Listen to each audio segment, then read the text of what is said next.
Lab 5, Choose Your Own Adventure. The objective of this lab is to analyze the motion of a slinky as it falls from a compressed state, then construct a VPython computational model to compare the predicted motion and the observed motion of the slinky. After comparing the predicted and observed motion of the slinky, the objective is to plot the energy changes such as change in kinetic energy and change in spring potential energy of the slinky.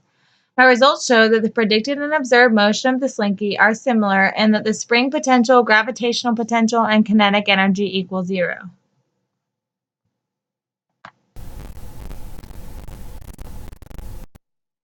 I recorded a video of my brother releasing a compressed slinky. I uploaded the video of the slinky oscillating into Tracker and analyzed its motion.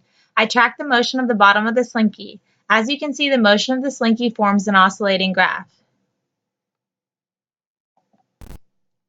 For this lab, I applied several fundamental physics principles. First, I used Newton's second law, which uses the quantities of mass, velocity, change in position, and change in time to predict a slinky's motion.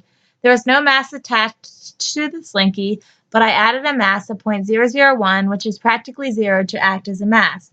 The initial velocity was 0 because the slinky was compressed and released from rest, and the initial position of 0.6300 here, which is given by the tracker data. When I applied Newton's second law to the VPython code, I added the initial mass, position, and velocity into the code as mentioned in the last slide. In the while loop of the code, I added these two equations which update the velocity and position of the mass as time increases. Next, I determined the net force on the slinky by taking into account two different forces. The first force acting on the slinky was the spring force.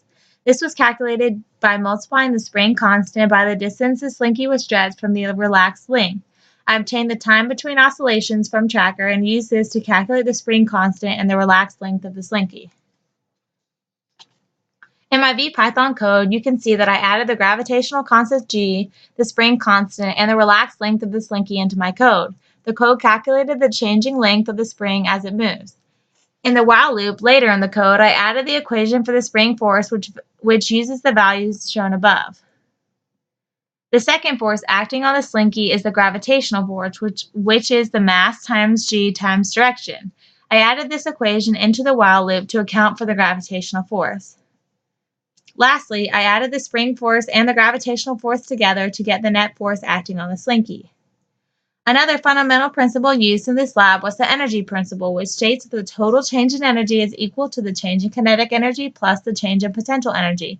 In this lab, the total change in energy is 0, and the change in potential energy involves both the spring potential and the gravitational potential. Here I added the equations for the kinetic energy, the gravitational potential energy, and the spring potential energy and defined them. The 6 lines at the bottom are included in the while loop because the energy changes as the position and velocity of the system change. When I run the code and input the CSV file from Tracker, you can see both the predicted motion of the slinky and the observed motion of the slinky.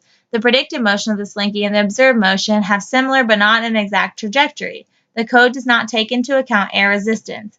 When the slinky is initially released from compression, it falls at the same speed as the predicted model. As the slinky continues to move up and down, it gets slower and slower due to air resistance. The air resistance is not represented in the computational model, thus the predicted model of the slinky moves at a much faster pace than the observed model and continues at the same speed going up and down. The observed slinky does not go back to the release point because the slinky slows down due to drag. Here is the change in energy versus time graph. The blue line represents the change in kinetic energy, the yellow line represents the total change in energy, which is 0, the red line represents the change in spring potential energy, and the green line represents the change in gravitational potential energy, which increases and decreases inversely. Here is the position versus time graph of the predicted and observed motion of the slinky. The two oscillating lines are not an exact match. The observed motion shown by the red line does not reach the same positions as the predicted motion of the slinky shown by the blue lines. This is due to the fact that the code does not account for air resistance and user error when tracking the motion of the slinky in each frame of the video. There were some discrepancies in the predicted model of the motion of the slinky and the observed motion. This could be due to user error or the lack of drag force in the computational model. The predicted model showed that the slinky bouncing back up to the same height it was released from, which did not happen in the observed motion of the slinky. I observed the slinky slow down as it oscillated. However, the energy graph showed that the potential energy and kinetic energy together equals 0, and thus the total energy is 0.